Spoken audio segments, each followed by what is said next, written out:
اور تم تھے مردے، فاحیاکم، تو اللہ نے تمہیں زندگی بخشی، ثم یمیتکم، پھر وہ تمہیں موت دے گا، ثم یحییکم، پھر وہ تمہیں زندہ کرے گا، ثم الیہ ترجعون، پھر اسی کی طرف تم سب لوٹائے جاؤ گے۔ تو اللہ نے کہا کہ تم کیسے انکار کرتے ہو اور کیسے کفر کرتے ہو؟ تم پہلے مردہ تھے، یعنی تم کچھ نہیں تھے، تمہاری حیثیت نہیں تھی اور نہ تمہارے اندر کوئی زندگی تھی، عدم تھے، کچھ نہیں تھے۔ تو اللہ تعالی نے تم کو زندگی بخشی، ماں کے پیٹ سے تمہیں پیدا کر دیا اور تم ایک پوری زندگی گزارتے ہو۔ تو جو عدم کا وقت تھا، کچھ نہ ہونا، اس کو موت سے تعبیر کیا، کیونکہ موت ہے تو کچھ نہیں ہے۔ گویا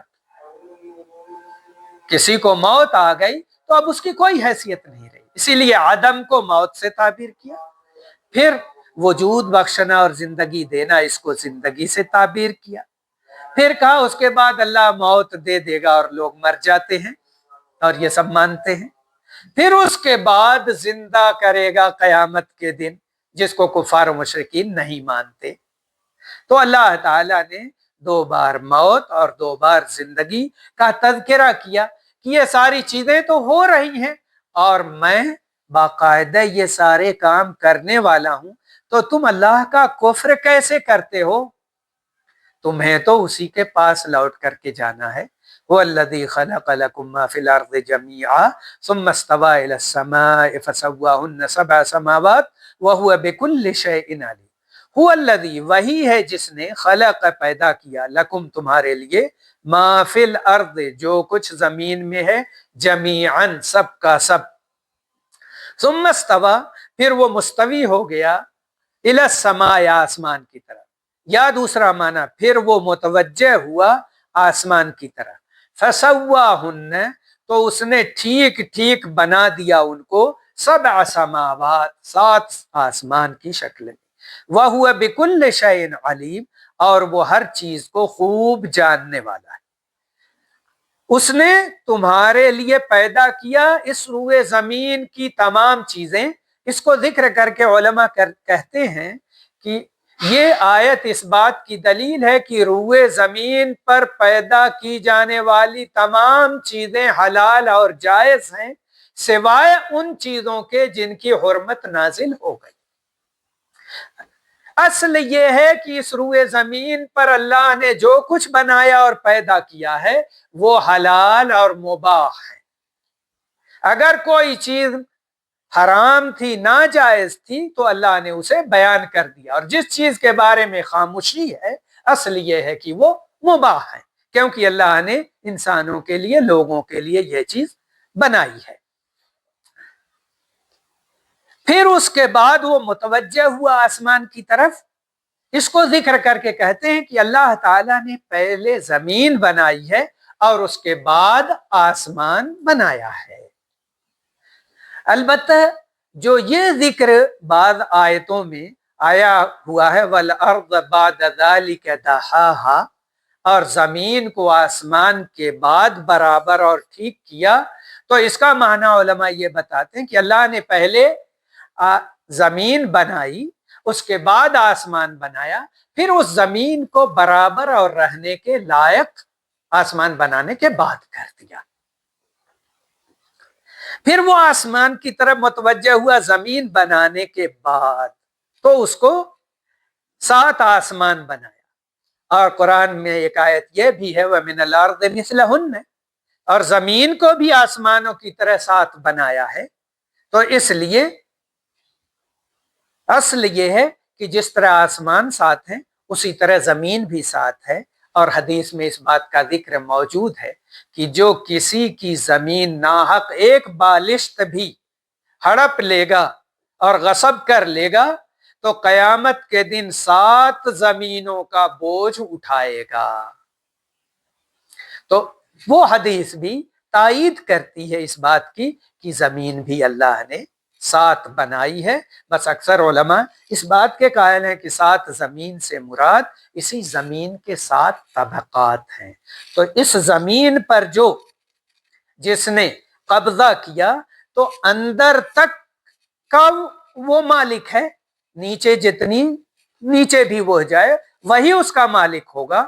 تو وہ 7 طبقات جو ہیں ان سب کو وہ اٹھائے گا اس کا بوجھ، اور وہ نہیں اٹھا سکے گا. اور وہ ہر چیز کو خوب جانتا ہے، یعنی اللہ سے کوئی چیز چھپی نہیں ہے. اس لیے یہ مت کہو کہ یہ تو باریک چیز ہے اور یہ ظاہر چیز ہے، تو کس کس چیز کا وہ حساب لے گا اور کون کون سی چیزیں سامنے لائے گا. ساری چیزیں اس کے علم میں ہیں اور ریکارڈ شدہ ہے. سبحانک اللہم و بحمدک نشہد ان لا الہ الا انت نستغفرک و نتوب الیک.